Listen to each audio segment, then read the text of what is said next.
bueno, de la formación un tubo ¿En que... qué somita empieza la formación? En el quinto. Ajá, el tubo que tenía bueno, se formaba un neuroporo superior y uno inferior, y el superior se cerraba en el Neuroporo día anterior y 25. neuroporo posterior, acuérdate. Así es, perdón. Anterior y posterior. El anterior se cerraba en el día 25 y el posterior en el 28. Ujú. Y bueno, de este tubo se formaban unas vesículas, ¿Cómo se les que llama eran las... también eso? ¿Neuralización qué? Neuralización primaria Y y secundaria. Y secundaria. secundaria, ok. Entonces, ¿qué pasa si no se llegan a cerrar esos neuroporos? Pues pueden pasar como algunas deformidades en los neonatos, como habíamos hablado del aplasia cutis. También Es la habíamos... parte más simple y menos grave, ¿ok? También habíamos hablado de la anencefalia. Y me parece también de la iniencefalia. Es de lo que recuerdo ahorita. Meroencefalia, las anencefalias tienen diferentes formas de presentación clínica, en la cual pueden faltar cuero cabelludo, partes óseas, atrofia de lo que son los hemisferios. El problema aquí es el daño que ejerce lo que es el amnios, el líquido amniótico, sobre dichas estructuras, generando atrofia. ¿Quedamos? ¿Qué más? ¿Qué otros defectos del neuroporo anterior teníamos? Aparte, la aplasia cutis, ya habló de las meroencefalias. Igual estaba la craneorraquisquisis, ¿En qué que era consiste el la tubo craneorraquisquisis? neural que quedaba abierto como libro. También estaba la craneosinostosis, que era el exceso del factor de crecimiento de fibroblastos y provocaba un cierre prematuro de las suturas craneales. Ok, ¿como cuáles?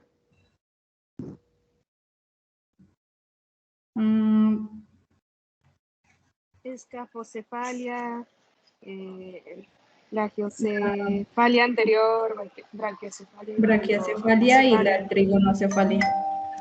Ok. En la Y del neuroporo craneorraquisquisis, posterior, ¿en qué consiste? ¿Por qué se hace la craneorraquisquisis?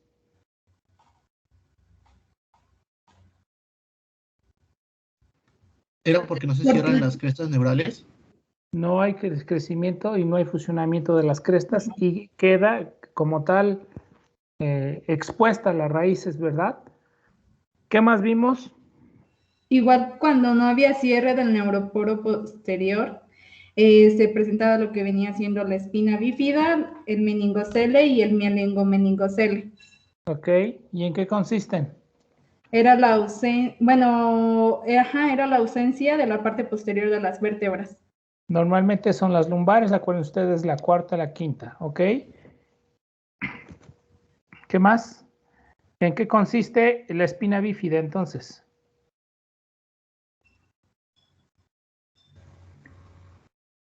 En la ausencia de la parte posterior de las vértebras. Ok, entonces apófisis espinosa, a veces los vamos a encontrar ausentes y la forma más simple o sencilla es la espina bífida. ¿Cuándo nos damos cuenta? Cuando vamos a entrar a un trabajo o a alguna institución que nos piden radiografías lumbosacras y ahí nos damos cuenta que tenemos espina bífida. En el meningocele, ¿qué pasa? Hay herniación de las meninges a través del defecto. Ok, en el mielomeningocele. Hay protrusión de las raíces nerviosas y de las meninges. Ok, de la cola de caballo. Ok. ¿Qué más vimos? Vimos que sobre todo la porción del neuroporo anterior va a haber crecimiento y va a haber dilataciones de unas vesículas. Y estas vesículas, ¿en qué consisten esas vesículas? ¿Cómo se llaman? ¿Cómo se dividen? ¿Qué lo estimula?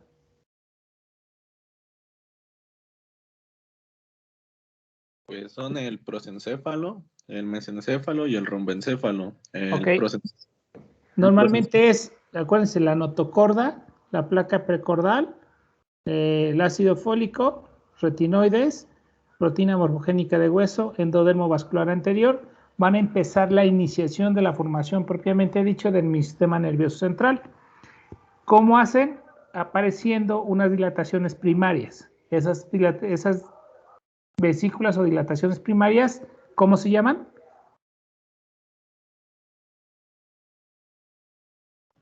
Vesículas primitivas. Prosencéfalo, mesencéfalo y rombocéfalo. Ok. ¿Y esas vesículas primarias qué hacen? ¿Forman el sistema ventricular? No, se van a dividir también. Van a seguirse dividiendo y el prosencéfalo se va a dividir en telencéfalo y diencéfalo, que posteriormente estas estructuras va a dar la estructura como tal de los hemisferios cerebrales y el diencéfalo al tálamo. La segunda estructura o la segunda vesícula primitiva, que es el mesencéfalo, va a seguir siendo mesencéfalo y va a terminar siendo mesencéfalo. Ese va a seguir como en la misma línea. Y el romboencéfalo. ¿Qué va a formar? Los tubérculos y el pedículo. Los pedículos y los tubérculos cuadrigéminos. Ok, ¿qué más? Y el romboencéfalo, que se va a dividir en metaencéfalo y mieloencéfalo. El metaencéfalo va a dar origen al cerebelo y el puente, y el mieloencéfalo al bulbo raquídeo. Ok. ¿Qué más vimos aparte de eso? Entre cada vesícula, acuérdense ustedes que hay un estrechamiento, y entre ese estrechamiento son a las diferentes angulaciones que tenemos a nivel del sistema nervioso central. No me voy a detener a eso, ¿ok? En la parte interna de mi tubo neural, obviamente va a quedar hueco. Y en esa parte hueca, ¿qué va a dar origen en mi sistema nervioso central? A los ventrículos laterales. Al sistema ventricular, ok. También a los acueducto de Silvio, conducto de Pendimario, y los agujeros de Monro, 2 de Luschka y 1 de Magendie, que en ese va a ser la salida del líquido cefalorraquídeo a la meninge subdural. A la parte subdural, ¿ok? Y bueno, también en eso vamos a encontrar algunas malformaciones. Puede crear hidrocefalia, holoprosencefalia, que puede ser por déficit del sonic erizo. También podemos tener el síndrome de Dandy-Walker, síndrome de Arnold-Chiari y siringomielia o el síndrome de compresión centromedular, ya sea total o parcial. Ok. Bueno, ¿qué pasa con el síndrome de Dandy-Walker? Bueno, es atresia de los agujeros, sobre todo de Luschka y de Magendie. Esto pues va a crear una colección de líquido cefalorraquídeo, va a crear hipertensión intracraneal, y algunos agentes relacionados pues son la rubiola, toxoplasmosis y citomegalovirus. ¿Qué pasa con el síndrome de Arnold-Chiari? Aquí se debe por falta de flujo del líquido cefalorraquídeo e igual va a crear una hidrocefalia. Okay. Y el último, de siringomielia, es por dilatación del conducto ependimario. Entonces esto va a crear estancamiento del líquido cefalorraquídeo. Va a comprimir el centro medular de la médula. Va a comprimir a las raíces que se encuentran alrededor del conducto ependimario. La compresión de esas raíces da origen a lo que se le llama síndrome centromedular. ¿En qué consiste? Va a tener afectación tanto motora sensitiva y de la vía piramidal. ¿Alguien quiere más mencionar acerca del síndrome centromedular? Acuérdense ustedes que en fisiología, entre más alta es la entrada de la raíz, más central pasa por lo que es a nivel de lo que es medular. Por eso le llama centromedular. Entonces, ¿qué vamos a encontrar en el síndrome centromedular?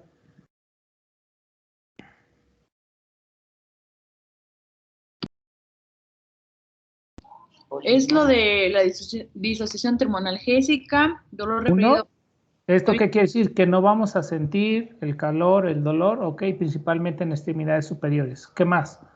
El dolor referido de origen medular. Ok. Escoliosis.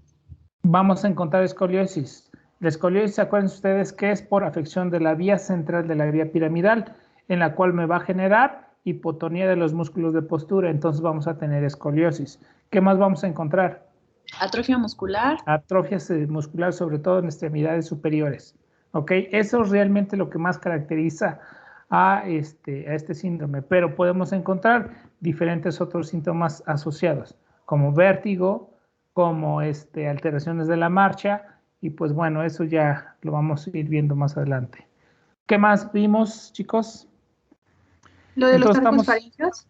Ok, estábamos hablando que entre lo que es la segunda y la tercera semana, obviamente también hay crecimiento laterales a nivel de mis vesículas primitivas, ¿verdad? En la cual se van a llamar crestas neurales. Y estas crestas neurales, pues bueno, van a arrastrar con ello también parte de lo que es mesodermo paraxial intermedio y endodermo, ¿ok? Que van a dar origen a los arcos faringios. ¿Quién me quiere hablar acerca de los arcos faringios? A ver, chicos. Bueno, estos se van a formar por la migración, como mencionaba, de células del mesodermo paraxial, del mesodermo lateral y de las células del endodermo. Y su formación va a ser estimulada por sustancias de los rombómeros. Normalmente son los OXB. OXB1, OXB2, OXB3, OXB4, pero bueno, lo vemos más adelante. Ajá. Sí, van a aparecer en el día 23.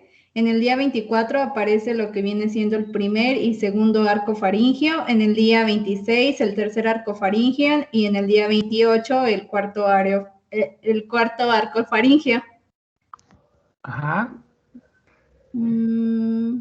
Pero si son 6, ¿qué pasa con los otros 2?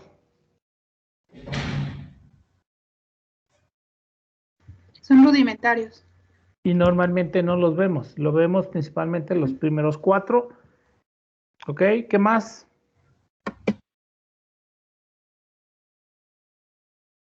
¿Quién quiere complementar? Yo, doctor. Adelante. Pues, su función es la formación y el desarrollo de la cara, el cuello, la boca, faringe, las cavidades nasales, la laringe y la lengua. Y también, bueno, usted mencionaba que tenían un fenómeno tridimensional en la que crecían y formaban los tejidos. Y bueno, mencionó que se dividían para su estudio en arcos faringios, bolsas faríngeas, hendiduras y membranas faríngeas. Y hasta ahí se quedó. Bueno, vamos a continuar. ¿Dudas, preguntas, chicos?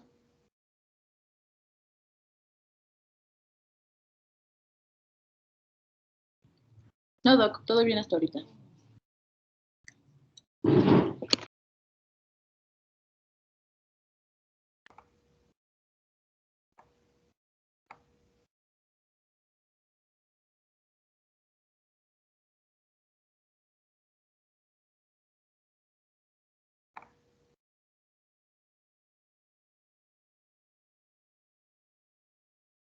¿Ya ven la diapositiva? Sí, doctor. Sí, doctor. Entonces, los arcos faringios para su estudio se van a dividir arcos, bolsas, hendiduras y membranas faringias, ¿ok? Y pues bueno, ya saben ustedes que me va a formar parte de lo que es la cara, parte de lo que es el cuello y estructuras como lo que son pabellones auriculares, nariz, ¿sí? La lengua, faringe, laringe principalmente. Y estos son los desarrollos que van teniendo. Acuérdense ustedes que aquí yo tengo uno de 24 días, donde tengo el primer y el segundo arco faríngeo. En el día 26 vamos a encontrar el tercero. En el día 28 ya están formados lo que son los arcos faringios y pues bueno, van a tener un crecimiento anterior lateral para fusionarse en la parte media y central de cada embrión.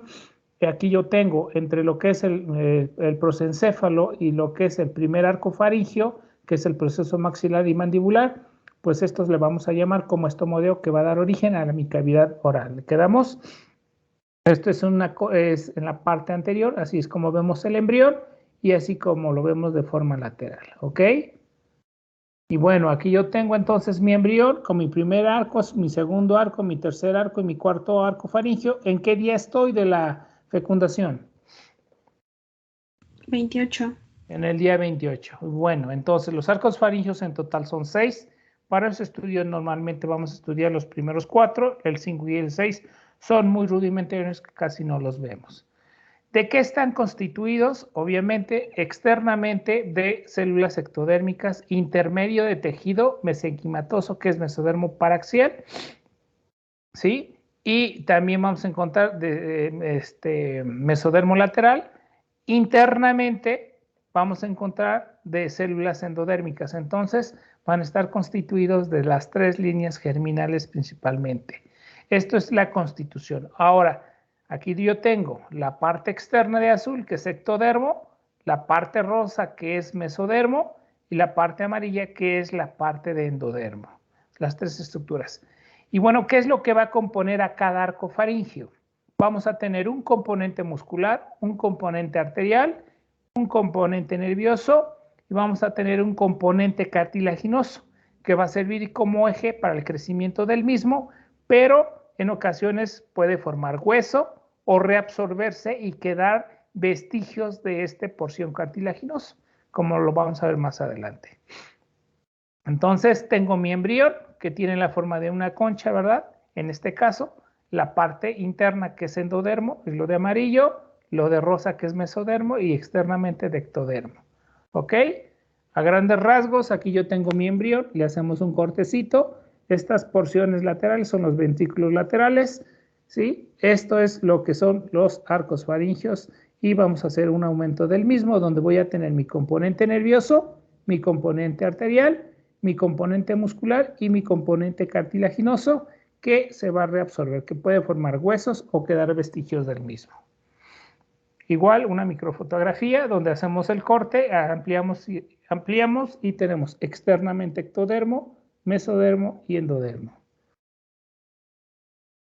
Pues bueno, aquí yo lo tengo, propiamente dicho, primer arco faríngeo, segundo, tercero, cuarto y quinto. Entre estos, conforme vayan creciendo y vayan desarrollándose, pues bueno, van a tener un crecimiento y una migración en la cual se van a fusionar para formar las diferentes estructuras.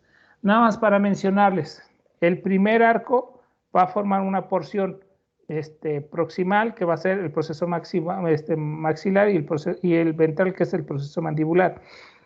El segundo arco tiende a tener un mayor crecimiento que el resto. Si se dan cuenta, van apareciendo como si fueran los brazos de una muñequita, condicionando y abrazando y tapando al tercero, el cuarto, el quinto, para fusionarse casi con lo que es el botón epicárdico o cardíaco. ¿Ok? Es el que tiene mayor crecimiento de todos externamente. Ya aquí lo tengo, igual mis. Y bueno, vámonos con mi componente muscular de mi primer arco faríngeo. El componente muscular de mi primer arco faríngeo van a ser principalmente los músculos de la masticación, y ya saben cuáles son los músculos de masticación: macetero, temporal, pterigoideo interno, pterigoideo externo. Vientre anterior del músculo digástrico, ¿ok? Vientre anterior del músculo digástrico. Músculo del martillo, miloioideo y pie periestafilino interno son los músculos que va a formar mi primer arco faríngeo. Vamos con aquí yo tengo, entonces mi primer arco, los de rojo, los más representativos van a ser los músculos de la masticación: temporal, macetero, miloioideo, vientre anterior del músculo digástrico, ¿sí? Periestafilino interno también. Entonces, aquí yo tengo los músculos de mi primer arco. Componente cartilaginoso. El componente cartilaginoso del primer arco va a tener 2 porciones, una porción dorsal y una porción ventral. La dorsal, también llamada proceso maxilar. Este proceso maxilar va a dar origen a lo que es el hueso maxilar superior, palatino, temporal, hueso cigomático.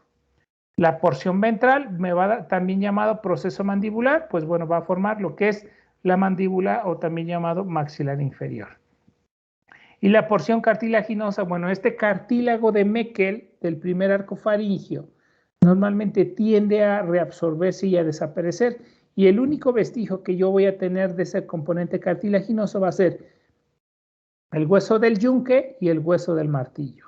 ¿Quedamos? Entonces el hueso del yunque y el martillo viene del cartílago de Meckel que se reabsorbió. Y aquí lo tengo, mi primer arco faríngeo con mi porción ventral, mi porción dorsal, ventral y dorsal. La ventral Acuérdense ustedes que es la mandibular y la dorsal es la maxilar. Se va a reabsorberse, ¿sí? Y normalmente como vestigios lo que es el yunque y el martillo. Es el vestigio que me va a quedar de este cartílago de Meckel de mi primer arco faríngeo. ¿Quedamos? Vámonos con mi componente nervioso de mi primer arco faríngeo. Mi componente nervioso de mi primer arco faríngeo va a ser principalmente el nervio trigémino. El nervio trigémino, acuérdense ustedes que es un nervio mixto donde tenemos una porción sensitiva y una porción motora. La porción sensitiva pues va a dar la sensibilidad a la mayor parte de la cara, a los dientes, a las conjuntivas, al paladar, a las 2/3 partes de la lengua, a la cavidad nasal, y todo lo que estimulemos en ella, pues obviamente estamos estimulando la parte sensitiva del trigémino. La parte motora, pues van a ser directamente a los músculos de la masticación, macetero, temporal, ¿sí? Y incluso este tipo de afecciones, cuando yo tenga alguna atresia o cuando yo tenga alguna alteración del nervio trigémino, puedo tener las neuralgias del trigémino, pues del dolor referido a estas zonas, y la parte motora en la cual vamos a encontrar, obviamente, parecias de los músculos de la masticación principalmente. Mi segundo arco faríngeo, su componente muscular principalmente va a ser los músculos de la expresión de la cara. Los músculos de la expresión de la cara, ya saben ustedes, el frontal, el bucinador, el auricular, el frontal, el orbicular de los labios, de los párpados, bueno, todos los músculos de la expresión de la cara se van a formar del segundo arco faríngeo. Y bueno, sí, y el otro parte que también va a formar va a ser el músculo platisma, también llamado músculo cutáneo del cuello. Este componente se va a formar, si en las diapositivas anteriores les dije que el segundo arco faríngeo tiene mayor crecimiento que el resto. Y pues bueno, esa porción que va a tapar y que va a cubrir a los demás arcos faringios, pues va a ser el brazo del segundo arco faríngeo. Y pues bueno, por eso nosotros tenemos el músculo platisma desde la parte inferior de la mandíbula hasta la parte de la clavícula, obliterando, tapando a la mayor parte de esas estructuras. ¿Qué nervio va a llevar o qué nervio va a arrastrar con él? Va a ser el nervio facial. La parte motora vamos a encontrar sobre todo afectados, sobre todo los músculos de la expresión de la cara y también incluso del músculo platisma. Entonces el nervio facial es el componente nervioso de mi segundo arco faríngeo. Aquí yo tengo mi segundo arco faríngeo donde tengo yo el crecimiento del mismo, y aquí yo tengo la forma representativa de los músculos de la expresión de la cara principalmente, ¿ok? Y del músculo platisma. Segundo arco faríngeo, su componente cartilaginoso también lo vamos a llamar como cartílago de Reicher, y este cartílago de Reicher igual, va a tener crecimiento, pero también se va a reabsorber, y esa reabsorción va a dejar unos vestigios que va a ser principalmente el hueso del estribo, ¿sí? La apófisis estiloides del hueso temporal, la asta menor y la parte superior del cuerpo del hueso ovoides. ¿Quedamos? Entonces aquí yo tengo mi segundo arco faríngeo, mi porción cartilaginosa que se va a llamar cartílago de Reicher y va a formar, ¿sí?, el hueso estapedio, la apófisis estiloides, el asta menor del hueso ovoides y la porción superior del cuerpo del hueso ovoides. ¿Quedamos? Ese es el vestigio que normalmente va a formar el cartílago de Reicher. El tercer arco faríngeo, su componente muscular principalmente va a ser el estilo faríngeo. El estilo faríngeo tiene la función de elevar lo que es la faringe y formar parte también, sobre todo en el reflejo nauseoso, y para lo que es el paso de lo que es el bolo alimentario a lo que es la faringe. ¿Ok? El nervio que normalmente va a arrastrar con él va a ser el nervio glosofaríngeo, que es el noveno par craneal. Si yo tengo afectado el glosofaríngeo, pues bueno, no va a desencadenar sobre todo el reflejo nauseoso. Tercer arco faríngeo con su porción cartilaginosa. Normalmente va a ser la asta mayor del hueso ovoides y la porción inferior del cuerpo del hueso ovoides. Esta es la porción cartilaginosa del tercer arco faríngeo. Vámonos con el cuarto arco faríngeo. ¿Cuáles son los músculos que va a formar? Pues van a ser los músculos cricotiroides, periestafilino externo. el músculo elevador del velo del paladar y los constrictores de la faringe, que también van a complementar parte de lo que es el reflejo nauseoso. Cuando yo estimulo el glosofaringio a nivel del tercio posterior de la lengua, pues vamos a tener un efecto eferente por la estimulación de la rama del vago, sobre todo a nivel del faringio, condicionando elevación del velo del paladar. Si yo tengo una afección de lo que es el décimo par craneal, pues simplemente no vamos a tener elevación del pelo del paladar cuando revisemos una cavidad oral. ¿Quedamos? Componente cartilaginoso. El componente cartilaginoso del cuarto al sexto arco faríngeo normalmente se van a fusionar. Y el fusionamiento y el crecimiento de estos mismos va a dar origen a los cartílagos de la laringe. ¿Y cuáles son los cartílagos de la laringe? Tiroides, cricotiroides, aritenoides, corniculado, corniforme. Y pues obviamente intervienen lo que es en el mecanismo de lo que es la fonación. Aquí yo tengo entonces mi tercer arco faríngeo, en la cual van a formar asta mayor del hueso hioides y la porción inferior del hueso hioides. Y del cuarto al sexto, los cartílagos, sobre todo de la tiroides principalmente. Y ya son las porciones cartilaginosas que van a formar de estos arcos faringios. Ahora, nuevamente mencionándoles, los rombómeros van a producir estas sustancias que son OXB1, OXB2, OXB3, en la cual unos van a tener crecimiento o estimulación de los arcos faringios y otros van a tener efectos inhibitorios. Cada sustancia es específica para cada arco faríngeo. ¿Quedamos? Entonces, si llega a estar ausente este tipo de sustancias, no se van a formar los arcos faringios y vamos a tener los defectos craneofaciales. ¿Quedamos? Aquí yo tengo entonces mi embrión en la cual actúan la expresión de estos genes, que son los OXB, OXB1, OXB2, OXB3, que los tenemos aquí, y estos van a tener solamente efecto específico para cada arco faríngeo. Y bueno, y que cada especie, cada rombómero va a sintetizar una sustancia específica para el crecimiento de los diferentes tipos de especies.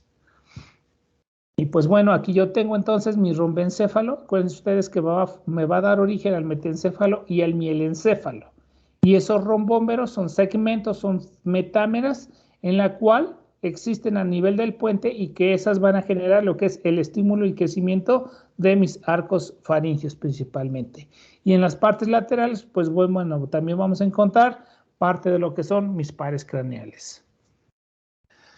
Vámonos con nuestras bolsas faringias. Las bolsas faringias, si se acuerdan ustedes, las tenemos sobre todo a nivel de la parte interna de cada embrión. Aquí yo tengo la parte interna, aquí yo tengo mi estomodeo, ¿verdad?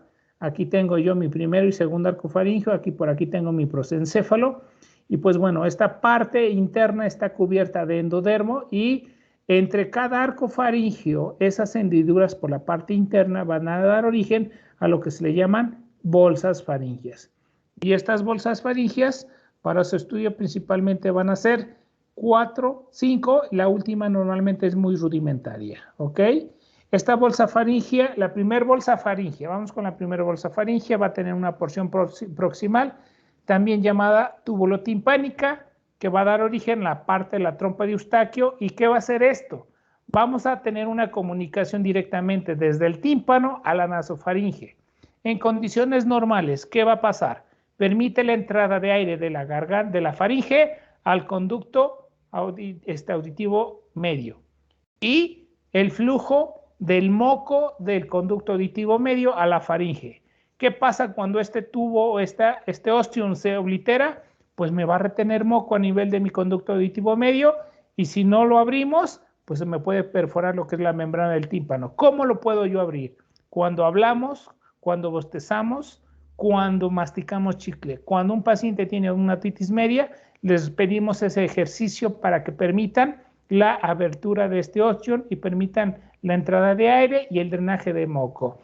La porción distal de mi primera bolsa faríngea pues va a ser más ensanchado y va a dar origen a lo que es el conducto auditivo medio, a la porción proximal de la trompa de Eustaquio y al antro mastoideo. Entonces, obviamente o propiamente dicho, me va a formar lo que es el conducto auditivo medio. ¿Ok?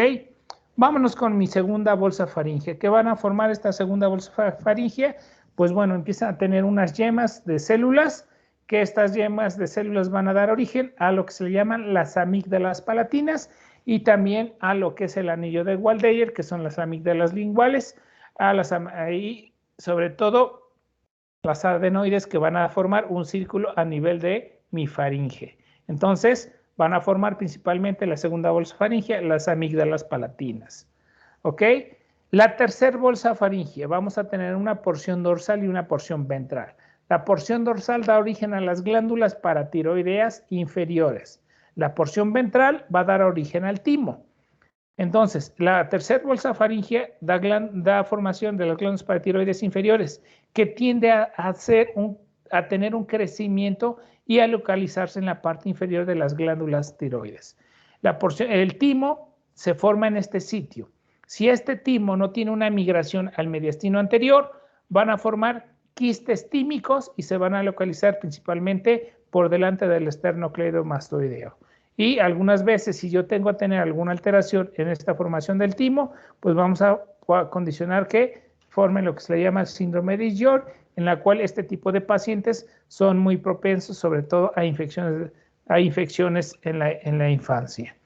La cuarta bolsa faríngea. La cuarta bolsa faríngea tiende a formar, bueno, está formada por una porción dorsal que da origen a la glándula paratiroidea superior. ¿Quedamos? Entonces, la cuarta bolsa faríngea va a formar esta glándula. La quinta bolsa faríngea, también llamada último braquial o último tiroideo, da origen a las células coloides de la glándula tiroides, que se van a juntar, propiamente dicho, con la glándula tiroides para formar la glándula a nivel central. Las membranas faríngeas. Las membranas faríngeas son estructuras normalmente bilaminares y están constituidas de dos líneas celulares, una de ectodermo y una de endodermo. ¿Cuál es el ejemplo más representativo? El tímpano.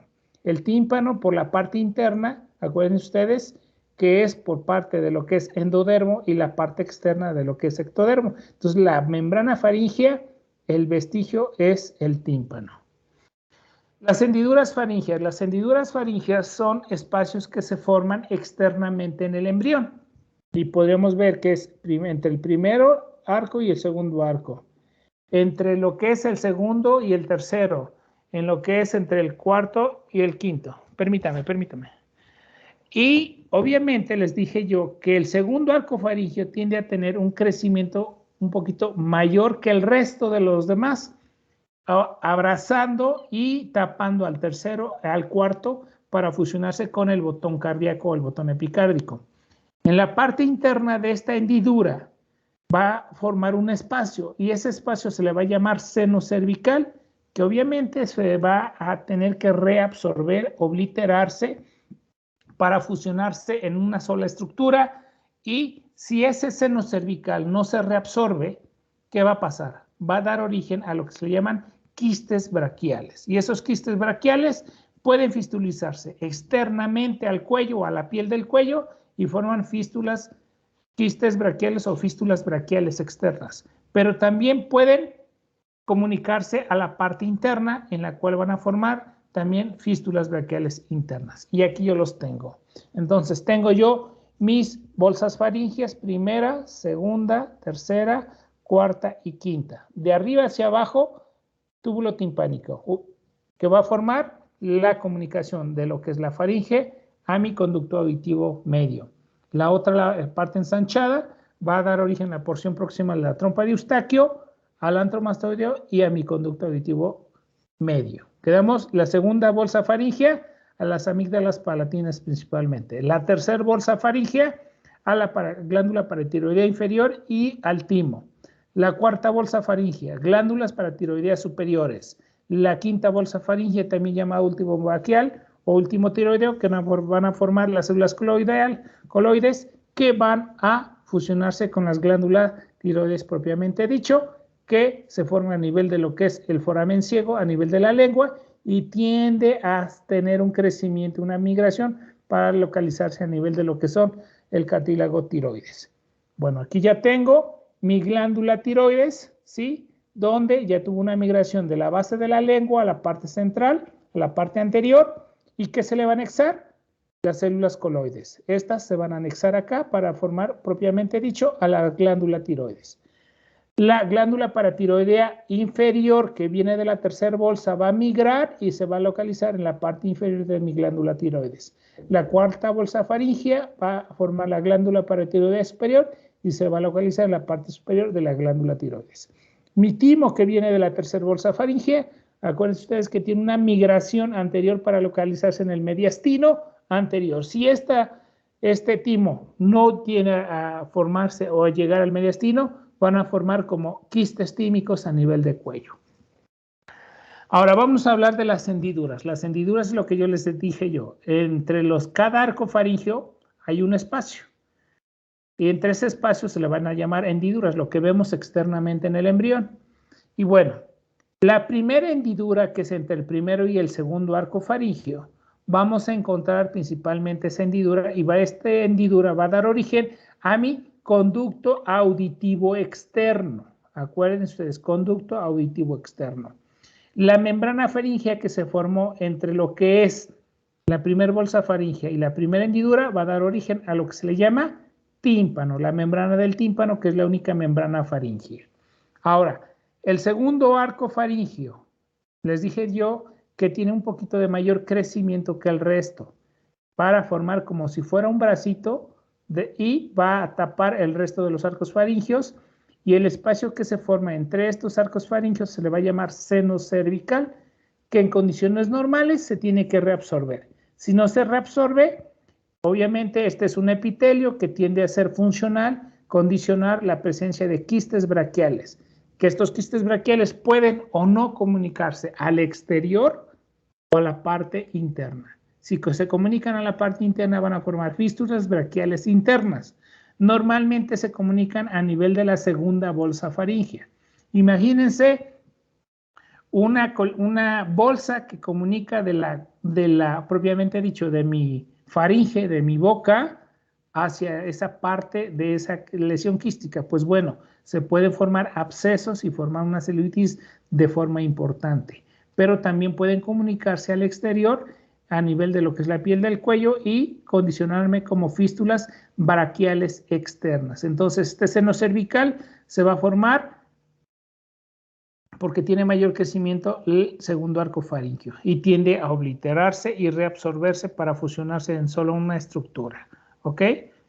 Aquí yo tengo entonces mi prosencéfalo, aquí tengo mi porción dorsal, mi porción ventral de mi primer arco faríngeo. Ok, aquí tengo mi primera hendidura que me va a dar origen a mi conducto auditivo externo. Y entre esta parte del prosencéfalo, mi proceso mandibular y mi proceso maxilar, va a dar origen a lo que se le llama estomodeo, que va a ser más adelante mi primorio de mi boca. ¿Quedamos? Y pues bueno, hasta aquí me voy a quedar porque ya me están hablando, porque voy a consultar, chicos. Entonces, no sé si tengan alguna duda, chicos.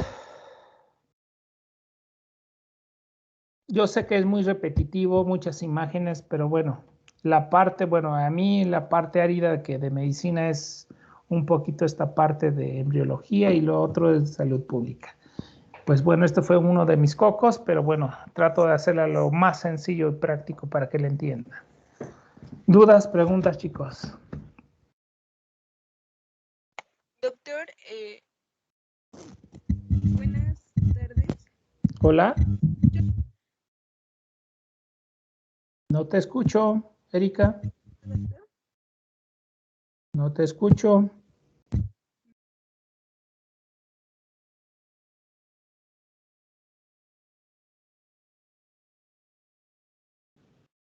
Doctor. ¿Sí?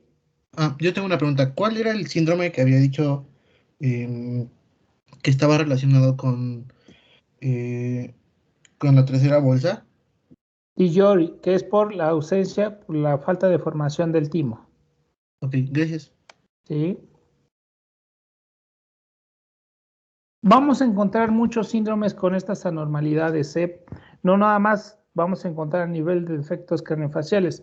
Pueden haber múltiples, pero eso ya se lo dejamos al genetista. Yo le doy las generalidades para que vayan viendo cómo se va formando lo que es la cara del cráneo.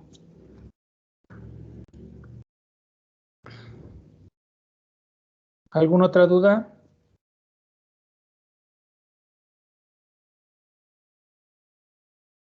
Hola, hola. No, doctor, todo bien. Todo bien, doctor. Continuamos el día de mañana. Hasta mañana, doctor. Gracias. Adiós. Gracias, doctor.